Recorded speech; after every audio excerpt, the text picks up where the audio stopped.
Assalamu alaikum, ladies and gentlemen. My name is Naila Shuja and you're watching Rise and Shine with Bahria University. Today we are going to talk about the importance of training, and we're going to talk about Bahria University's affiliation with Hum News Network, and we're going to be talking to the two very prominent trainers that are here, Mr. Jim Proler and Miss Aisha Ismail. They both have a collective experience of more than 40 years, each having an experience of more than 20 years. Now, welcome. I'm so excited to have you guys here. I feel really honored, and I feel honestly very, very blessed to be sitting with two very highly knowledgeable and very experienced individuals. So, Miss Aisha, I would love to start off with you. Can you tell us a bit about your experience? I know that you have exactly 28 years in this industry.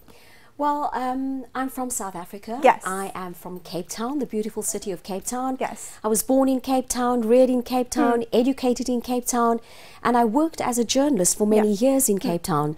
I started out as a print journalist and spent 10 years with the newspapers, and then decided to go into television news. All right. Now, there was a brand new television station that started in 1998 called ETV. It was South Africa's first free-to-air television station.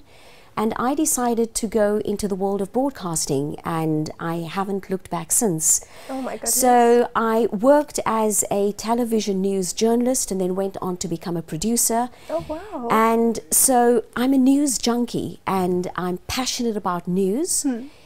And this is also not my first visit to Pakistan. My first visit to Pakistan was in 2002 when I came out to do training at Geo News. Oh wow. How was that experience? That was very, very interesting. And once we successfully launched Geo News, I came back in 2004 where I trained journalists at Dawn News. And that was also very interesting. And I went back to South Africa. And I came back to Pakistan in 2007, 2008, where we trained journalists and launched Dunia News in Lahore. Oh, wow. So I'm very lucky and blessed to return to Pakistan, and this time to Islamabad, and to work with Hum TV to launch their brand new channel, Hum News. And the interesting thing about Hum News is that it's going to be a channel for the youth, by the youth. Hum News is, if you look at our demographic, we will cater to an audience of between 18 and 35. All right. So our news is going to be different. It's going to be fresh. Because you have about 50 television channels in Pakistan. And so the question is, why another channel? And the answer is simple. Why another channel? It's going to be different, it's going to be new, it's going to be fresh, and it's going to be a channel for the youth of Pakistan. Okay, that's excellent. And Mr. Proler, would you like to add something? Yeah, it's exciting to be here, being a part of Hum TV News training. It's a very significant mission that they have, and it's very exciting to be a part of. The 18 to 35 group is something wonderful to be gearing towards. They're the ones that are going to be making change in Pakistan for the better, a positive spirit, right? They're interested in socioeconomic issues. They're interested in justice. They're not interested in, constantly pursuing corruption and other forms of news stories and sensationalism. So being able to focus on a better way to tell news, right, and a different way, as Aisha said, is going to make a significant difference, I think, in the evolution of Pakistan's history. All right, and you also have an experience of 25 years at CNN. So is this your first time in Pakistan? My first time in Pakistan, so how do you guys like it? I mean, you've been here quite a few times, and this is your first time. How do you feel about, what are your feelings for Pakistan? Well, I think that Pakistan is a very dynamic country. And particularly because because we'll be working with people between the ages of 18 and 35, we're talking here about the future leaders. That's true. These are the people who are going to take over. These are the people that are going to shape the future of Pakistan.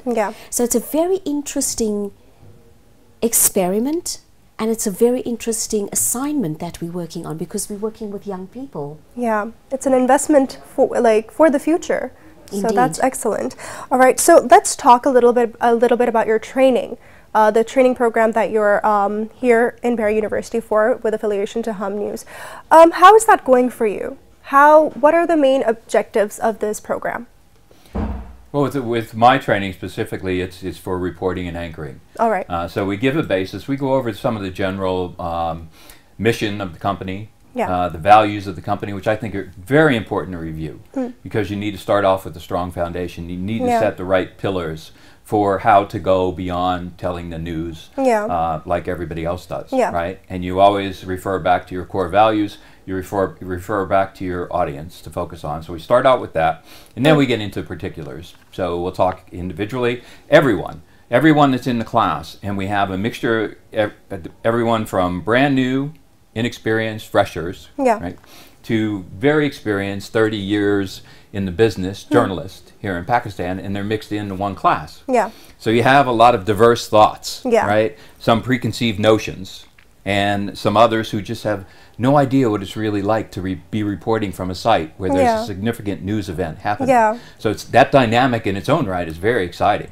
And you talk about news stories, you talk about how you're going to deliver those, what type of reporting techniques do you use, what kind of storytelling do you need to go into. We want to be able to tell, even though we're going to remain as positive as we possibly can, we need to cover news. And news often is not positive. That's true. So we're going to cover those news stories, but we're also going to look for positive stories that come out of those things. Every bad situation usually has something of value to look at. We're going to learn from the situation. We're going to see people involved together to overcome the situation.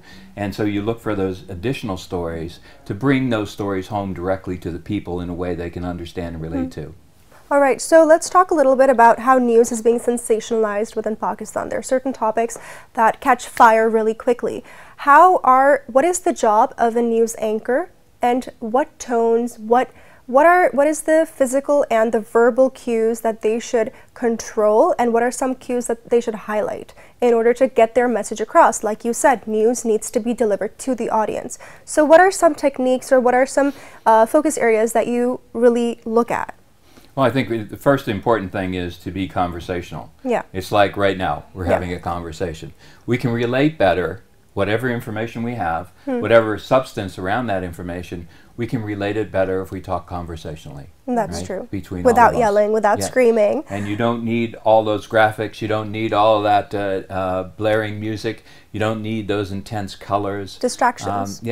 And whatever tone the anchor's using should be appropriate for the story. If it's lighthearted and humorous, it's okay to be lighthearted and humorous. Right? But there are certain situations where you have to keep your composure, and are there methods or techniques that you're teaching your students? Well, yes. One thing that I go over all the time, and this is for everything from when you're doing your job and you're sitting in front of a laptop or PC, or whether you're out in the field. And one thing is just to take a deep breath. Breathing is one of the most important components of our life, right? But a deep breath allows us to compose ourselves, because we're very passionate. Journalists are very passionate about what we do. You can see Aisha and I, when we even talk about it, we're very excited. There's a lot of energy that comes from within, and you don't want to become overwhelmed with that in any type of story. So the first and most important thing I believe that you can do is just to take a deep breath and balance yourself and bring yourself back to who you are, and then deliver the story effectively. So one could say that you guys are changing the narrative, in a way, of the news channels, because when you guys have taught your students, obviously this session has closed or is about to close, you guys are sending your students into the practical world, into the field. So when they come on screen, they're going to utilize your advice and everything that you've taught them. And then they're going to teach other people, and it's going to have a domino effect. So maybe Hum News is going to be the game changer. Well, we sincerely hope so. It's also, when we're talking about delivering the news and writing the news, it's also when you're telling a story, as Jim was saying, it's about having a conversation with your audience. And so it's also in the writing, because we don't write to impress our audience. We write to inform and to educate the audience. And just like in English, where you have big words and you have simple words. And so what we tell our students is that when they're writing, even in Urdu, they need to write short and simple sentences and use plain and simple Urdu so that everybody can understand what they're saying. It's like having a conversation with your sister or your brother or the neighbor. You're not going to be using big words in order to impress them.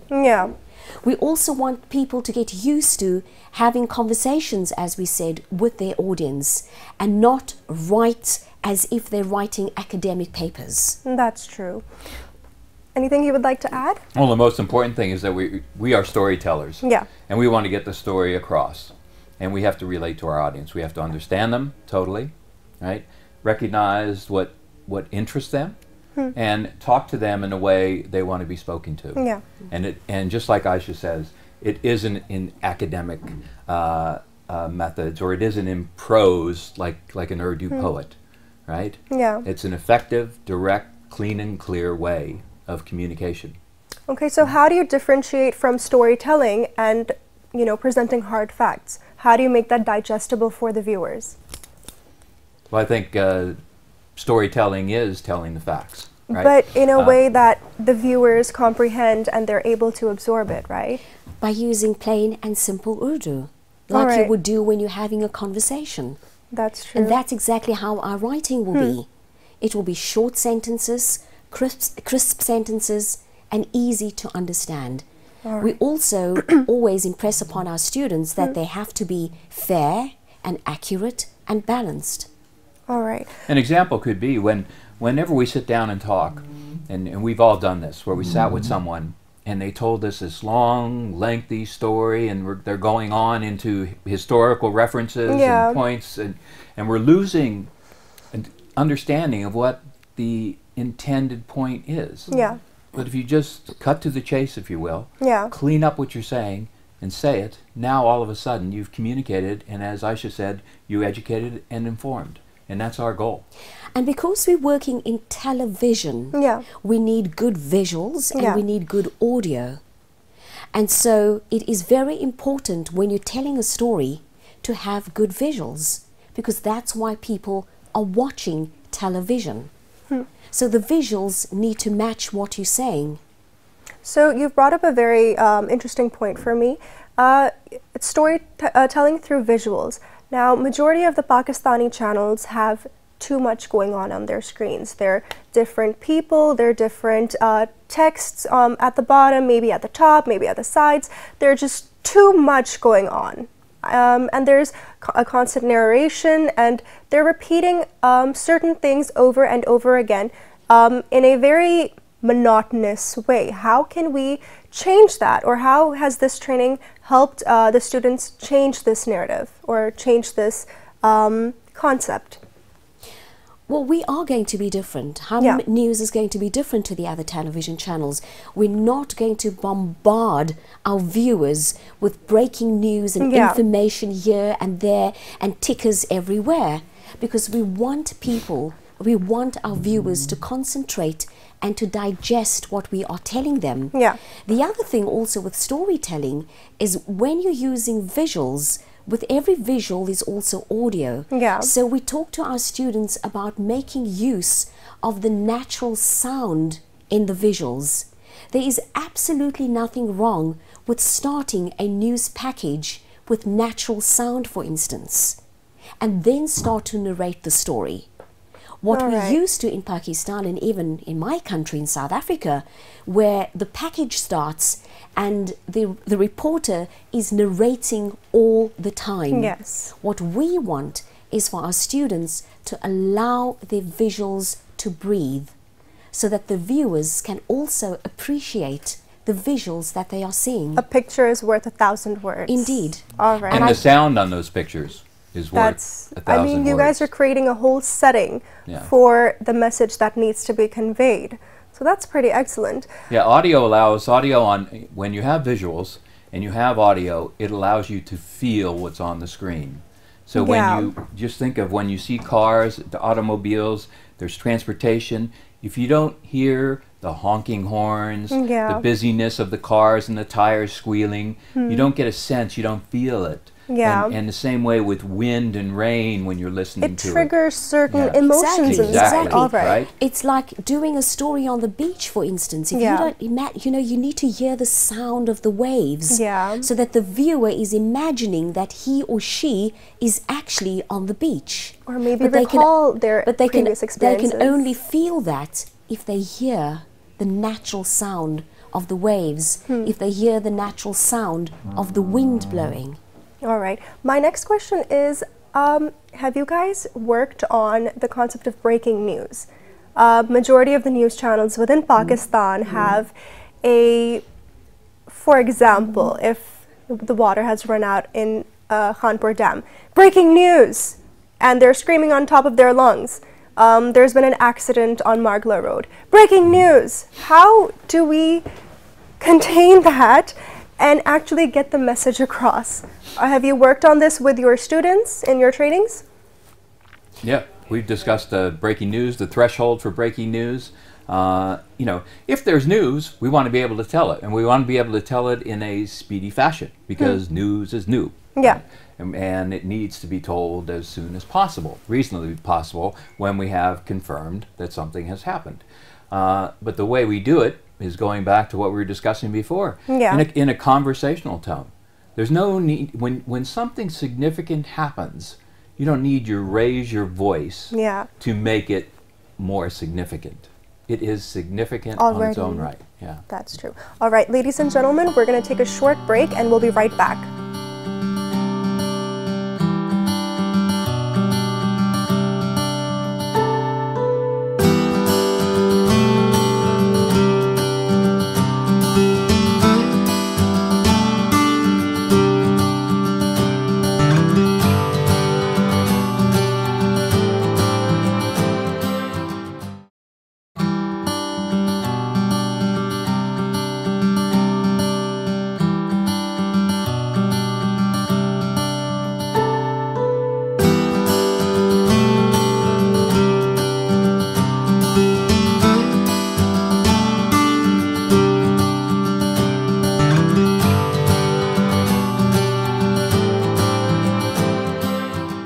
And we're back, ladies and gentlemen. I am so excited to be sitting here with Miss Aisha Ismail, and Mr. Jim Proler. So we were discussing the ins and outs of journalism, basically, and your training here. So let's talk a little bit about ethics in journalism. Now, care to comment on the ethics of Pakistani journalism, especially broadcasting? Well, I think let me start off by saying that ethics in journalism is universal. Yes. All right. So it applies throughout the world. Of course, when you come into a country like Pakistan, people will talk to you about what we call back home as brown envelope journalism. Where Can you explain that? Where journalists are being paid money to promote a certain political party or promote a certain business person. We call it a brown envelope because back in the day the money used to be put into a brown envelope and slipped under the door. So maybe it's not being done, you know, maybe in the modern world it's being done through EFT or it's being, you know, just shoved into your pocket. But what we're being told that it is still prevalent in Pakistan, where journalists are being paid, whether it is in cash or whether people are promised with other assets. Exactly, but it does happen. And in our training, and also if you look at the Hum News training manual, it makes it very clear that that will not be tolerated. Journalists will be fired for accepting bribes from people to appear on television. All right, so let's talk a little bit about the content within the spectrum of journalism. How do we make sure that the content is authentic and is credible and is valid from all of its sources that we have obtained it from? So how do you think Pakistan's industry is lacking in this? Well, I think, again, you know, the principles of journalism is the same everywhere you go. So the things that we talk about is you need to make sure that your facts are accurate. Yeah. And also, we don't accept single sources. Yeah. So if somebody tells you something, you need to verify that information. All right. So how many sources do you think are valid enough, or are there certain documents that you should have, or are there certain materials that you should have in order to be able to produce something that's authentic? Well, it's always good to have documents, but if you have two sources confirming something, then that's good enough. But as we say, we always ask people, if they're making an allegation, if they're talking about corruption, well, give us the proof. All right. And as a strong reporter, you're going to make sure that your sources are credible. Yeah. Right? Even though you may not name them, you have a relationship with them. Yeah. You know what they've been saying in the past is trustworthy, so that gives them a little more verification, a little more capability of giving you information. Perhaps if there's two sources on the street who you're just walking by and they say something, you may you're not really check. going to believe them. Yeah. Yeah. But you know, and sometimes you may take one source. If that source has been extremely credible, if you tested it as much as you can, and then you also attribute and associate the stories to wherever you get the information from. So when you say the police commissioner or the Supreme Court, whatever the source is, you need to be sure about it. All right. So let's talk a little bit about how there's certain topics or there's certain news that are being sensationalized, and they're being hyped up and exaggerated far more than they should be. So would you like to comment on that? Yeah, there's stories that really don't need, like we were discussing before, you know, a breaking news story that's significant is significant on its own. Yeah. Allow your audience to determine, you know, how much importance they should put on it. I'm not going to scream nor put in front of the TV a banner that says this is important so much that you should do something about it. I'm going to relate the news. I'm going to give you the context around it.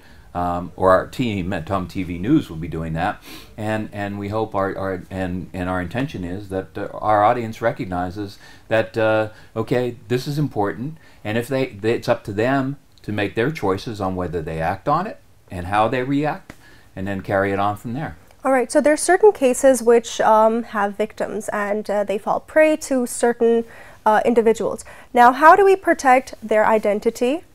In terms of protecting your sources and not have, if for example, if in the case of, there's a recent child abuse case, so there's certain things that are being overhyped or they're being over exaggerated. How can we minimize that and have the viewers decide that what is important and what is not? How can we let the viewers decide? Well, we obviously have to get the facts. Yeah. And especially when you're dealing with cases of abuse, and particularly when you're dealing with children. Yes. You need to get the facts. And one of the things that the students have been telling me, it's very difficult to get facts from the police. Well, it's our job as journalists to go and find those facts from the police. Yeah. You can also go and speak to the family and get information from the family. But how do we protect the privacy of the family that's involved, for example, or the institution that's involved?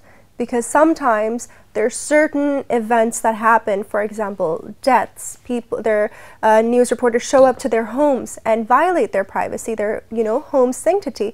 So how do we protect the victim's family or the victim themselves from this intrusion? Well, one of the things that we say is that you have to be respectful to the family. Don't show up at the family home with the camera, and when you knock on the door and the person opens and the camera is aimed at the person, what you do is, as the reporter, you leave the camera person in the car, the reporter goes to the house, knocks on the door, introduce himself and herself to the family, and respectfully ask them whether you could do an interview with them and explain the circumstances. You'll be surprised how many people will agree to be interviewed if you show them some respect. A good reporter is always going to establish a strong relationship with whomever they're dealing with. And I say strong relationship, that doesn't mean they agree or feel exactly like the person they're talking to, but they're going to establish a rapport. Yeah. Right? And that allows the connection. And that allows the ability for an interview to take place, or some type of information gathering at least. And most of the time, you know, we've seen in our experience most of the time where families recognize that there's values to getting these stories told, because someone's going to work on behalf of making sure this doesn't happen again. All right. So, and then let's talk a little bit about the basic training that you have provided your students within this module, or within this training program. How have you made sure that they have a humanity aspect to this training? I mean, I'm sure there was a specific session for this, but how did you guys as individuals make sure that you made your students comprehend that, you know, privacy is something that's valuable? You cannot just enter someone's office or enter someone's home without asking them and, you know, justifying or communicating to them that, you know, this is important. Convincing them with your words rather than having a camera aimed at their faces saying, you know, you have to say this. This is what you have to say. Otherwise, if you don't say it, you know, basically bullying them or coercing them into a state where they're just, you know, they lose their composure and they say things that they're not supposed to say. So have you made, what are the steps that you've taken regarding this aspect? Well, that would also fall within the aspect of ethics. Yeah. And we, at all times, we need to behave ethically and respectably. And journalists must also remember that they are also members of society. Yeah. And always think, how would you put yourself in the shoes of the people that you are going to interview? Yeah. You would not like them to come banging on your door and aiming a camera in your face. So treat them the way you would like to be treated. And ask them questions that they would not feel violated in answering, right? Let's also talk a little bit about how there's certain issues in Pakistan that are just overhyped. How do you think Hum is going to tackle certain issues that, such as corruption maybe, or abuse? What about the frequency of the news, for example? You have a show, you have a time slot, you have 40 minutes to get your information across to your audience. What is the priority that you're going to give to certain topics? What are the factors that depend on this? Like, what are the factors? Well, I guess that the story will dictate how big the story will be and how many times we will run that story. The story will, because every story is different. Yeah. And so we're not, you know, whether it is a story about climate change or whether it's a story about corruption, the facts of that story will dictate how we deal with that story. All right. So each story has a level of importance and also is related to other news stories of the day.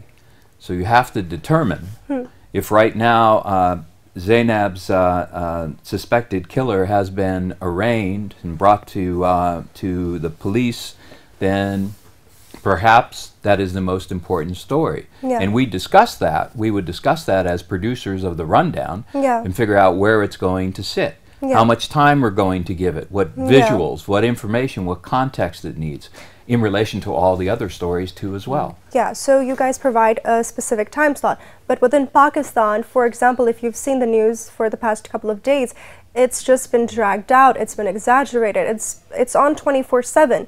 There is other news within the state of Pakistan and even internationally. And I think this is also creating a negative image of Pakistan, because this is not this happens all over the world. Yes, it's a very negative thing and it's a very horrendous thing, but can we look at the positive aspect where NGOs are also working together, and different NGOs, different people, civil society is working as a united front to combat this issue? What are some techniques that you guys have taught your students in terms of this, in handling certain situations like this and not creating that hype and not giving it that importance that it shouldn't have, or that exaggeration that it shouldn't have? Quite often I get the question in the class, someone will raise their hand and start with saying, well, in Pakistan we, and then they continue on with whatever their statement is. Yeah. And they say, what do you think, Jim? Yeah. And then I turn around and I say, well, what do you think? Yeah. And are you thinking on behalf of our audience? Yeah. 18 to 35, what are they interested in? How much time should we give the story based upon what they want and what they're thinking, and what angles of the story are important and relative to them? That doesn't mean we're going to dismiss the headline news, right? We're going to tell the story, right?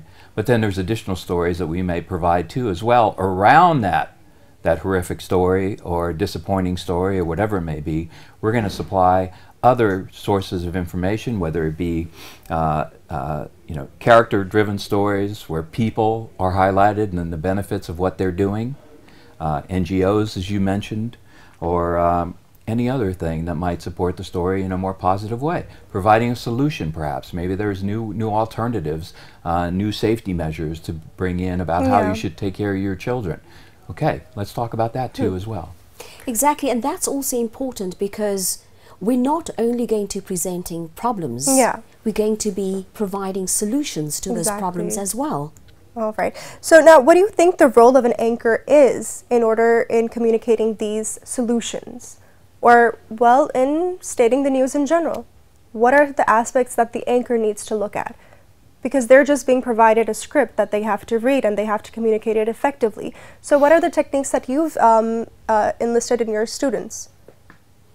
So you mentioned they are just provided a script. And so I stop there and I say, no, you cannot anchor like that. Right? The Anderson Coopers and the Cristiano Amapours and others who have been successful at doing this have a base of knowledge of the story that is deep and rich and understanding. They're following the stories 24 hours or 17 hours a day, or how many hours they sleep. They're coming in, they're talking to sources on their own, in addition to what their team is doing. They're collaborating with their entire team of producers, reporters, writers, etc. And then they're ensuring that when they sit in that chair, they come with the base of knowledge and understanding of the story. All right, so how do they differentiate from their personal views and then the views that they're being provided and then the views of their organization? Because you have to keep that bias aside and project the news. You have to deliver it without any flawlessness, without flaws, I'm sorry. And you have to make sure that your audience understands and comprehends it without feeling, or without the audience feeling that, oh, you know, this anchor is being completely biased towards this side. They're completely towards B rather than A. What are the differences, or what are the teachings that you have enlisted in your students? Well, we talked about it several times. Staying to the facts is an important component. All right. Right?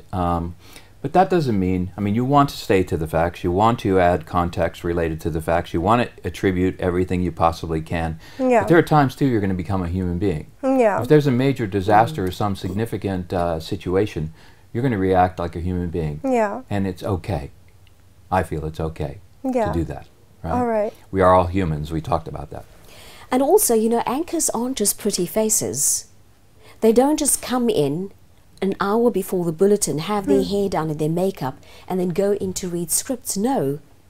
Anchors go and research. They also sit in news meetings, because when they're reading the news, they need context. So when they read, they're actually understanding what they're reading, and they're not just reading words and lines and something that somebody wrote for them. So our anchors should be part of the team meetings, discussing how the story is going to be told, how much time, what kind of elements do we need to tell a story, do we need graphics, sound bites, information around that? So it's a whole unit of people, from, you know, graphics to content producers to anchors to camera personnel.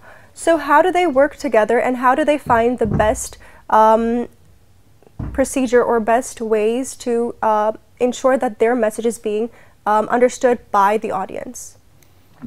Well, we sit in a collaborative session. We should be able to express our views. Someone's going to run the meeting, you know, a team lead, an executive producer, something like that, and they're going to orchestrate it. But there is no reason why a nonlinear editor or a cameraman or a producer or a writer shouldn't weigh in on exactly how the story should be told and offer their views. They're going to provide a perspective that adds value to the discussion. Right? As long as we keep our audience in mind, and I'm going to come back to that, because 18 to 35 is what we're focusing on, and we should be doing everything in relation to what our audience needs to know. And what they want to know. For example, when we're thinking stories, we need to think about, again, as Jim said, we think about our audience, and if we need to get a political analyst, why not get a political analyst that falls within that age group? If we're talking about health, get a health professional who is in that age group. Make it relatable. Exactly. All right. So that our audience can relate to the person who's talking to you in the studio and the person that's giving you an opinion and an analysis. And we're trying to train everyone to accept diverse ideas, to understand that ideas can come from every aspect of the newsroom. Someone still needs to make a decision, of course, and decide what the rundown is going to be, what stories we're going to focus on, how our resources are going to be allocated in the field. All those things, we have to have a decision maker saying, this will happen. All right. But that discussion should be collaborative before then. So let's talk a little bit about the technical staff.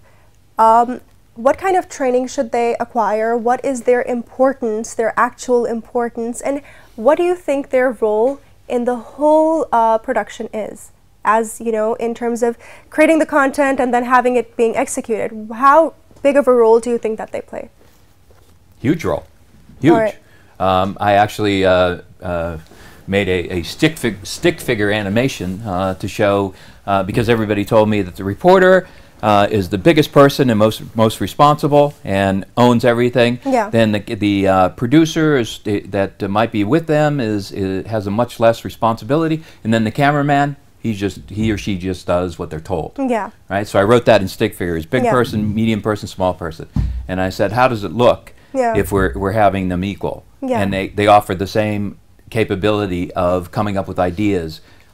Know what's happening. We also stress know what's happening in the allied roles. So if I'm in NLE, I should know what happens in the ingest and feeds area. So I know what video is coming in, and I should know what happens in the control room because I'm going to be editing for the control room. So I need to know what the left hand and right hand is doing, and that forms a more collaborative approach, and therefore we hope a more improved approach to telling good news stories with context. So from your first day of training with these students, how do you think you guys have shaped their perspectives, or do you think you've completely altered their perspectives? Because I think it's a closing now. So how do you feel? What are your remarks about this wonderful program? Well, I think that Hum News actually got the mix right. We have men, women, old, young. We've got freshers, we've got very experienced people. So there's a nice mix of people.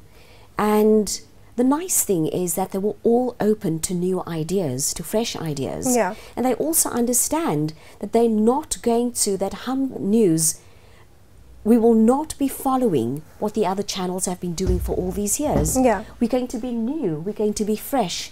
And that's how they're going to have to think as well.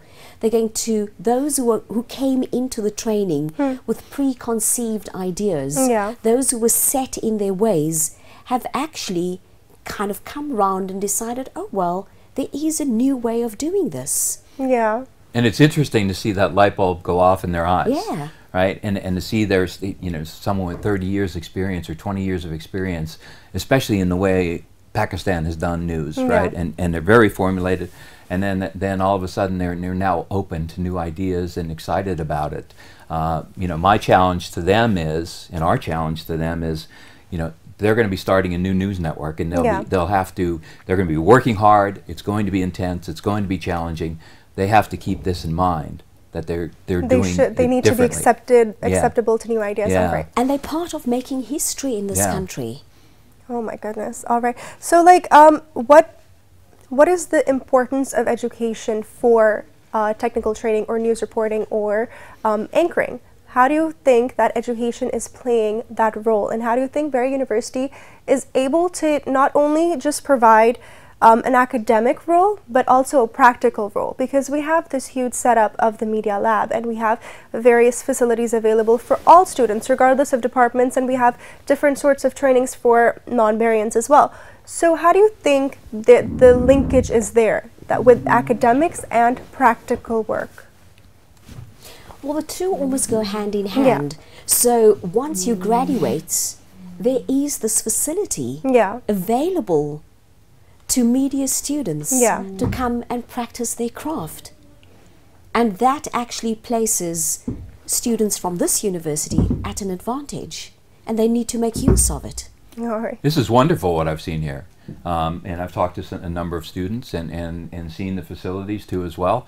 And I think this is absolutely great. You know, we have theory, and of course we're talking a lot of theory right here, but until you actually put your hands on something and put it into action, then you start to think differently. And I feel most education should include education in theory, then practicum, and then back to education in theory again to discuss what you did, what the challenges were, and review all that. And it's an ongoing process. We learn every day. We go to websites where we review information, talk about ethics and journalism. We're constantly reviewing. There's no right or wrong. It's a constant conversation. So we're learning and growing and educating to this day. And did you know we have an online Tribune, and we have an FM radio station, and we have this web television as well. So I feel like Bahria University is kind of, trying to target all of the main areas, so different students from all backgrounds, there's no discrimination, all backgrounds to come and try this out. Maybe someone might click with radio, someone might click in front of the camera, or someone might have such exceptional writing skills that they just might be writing for a newspaper the next day. So that's what Bahria University is doing, and we were just so honored to have have this training session with us, and we were just really honored to have you guys here as well. And I would really like to thank you all once again. Thank you so much, Miss Aisha, and thank you so much, Mr. Jim. It was such an honor having you guys here. Ladies and gentlemen, that's all the time we have for you. I will see you guys next time. Take care. Allah Hafiz.